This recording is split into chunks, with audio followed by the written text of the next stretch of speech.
Hi, I'm Shrishti Singh. My register number is UA14CS232. Today we are going to see a fifth experiment of a system software and compiler lab. Our fifth experiment is to stimulate the concept of deterministic finite automata. Now what is the concept of deterministic finite automata? We create a number of states starting from S1 to Sn, and a particular string is passed through those states.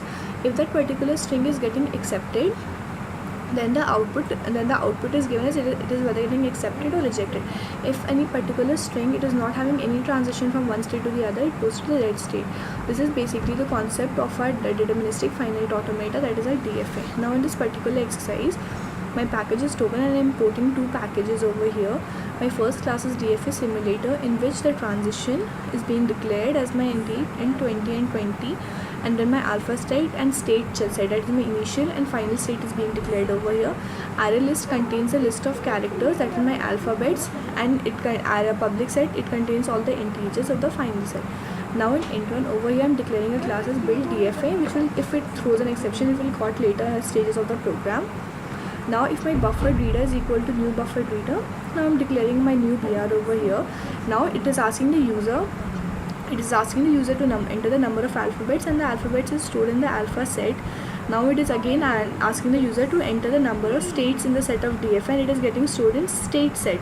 Then it is asking all the alphabets of the DFA simultaneously. Then we enter the strings in it, like A, B, B, C, whatever is the requirement. Now my alphabet. Now over here, based on my new array list, we will take the alphabet, whatever the characters has been entered. Now it will go in this particular statement, it will check each and every character one by one, and that particular alphabet is added to the alpha set. Now if for int s equal to 0, s is greater than state set s plus plus, in this what will happen, the state set will get initialized and it will get incremented. Now to enter the number of rows of the transition table, based on the alpha set, the row will be entered and it will be stored in transition. In my final state, the same thing, a hash state will be declared, which will be stored in the form of integer. Now it will ask the user to enter the final state of the DFA, and when it is entered, it has to minus the input feed by 2. In my next input, it will check whether if it is not equal to -2, then what will happen, the final state, it will go on adding new integers to it, and if it is equal to final state, it will go to a new class, which is my DFA test, new function actually. Now over here, public void DFA test, it will throws an exception. Then it will ask the user to enter the starting state, and the starting state will be stored in state. Then it will ask the user to give the input, and the input should end with a hash over here. Like if my input is AB, it should end with hash. Now it declares my index equal to 0. Now if my index is that A, B, A, the index value of each and every alphabet.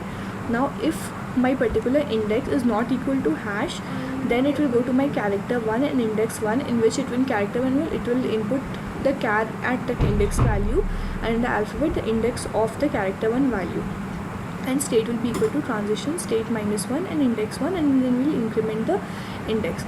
Now if at all it is equal to hash, then the final state of the input will be given, and if that final state contains that particular state, then it will give the input as the string is accepted or the string is rejected. Now at last it will catch the exception which was thrown earlier. Now we'll run this program and see. First is asking me, please enter the number of alphabets in the set of DFA. Now I'm entering the number 2. Please enter the number of states in the DFA 4. Please enter the alphabets. Then A and B. Please enter the number of entries of the transition table 2 and 1. Enter the row entities of the transition table, again 2 and 3. Enter the row entities of the transition table. I'm entering 2 and 4. Now enter the row entities of the transition table, again I'm entering 2 and 1. Now you see, please enter the final states of the DFA.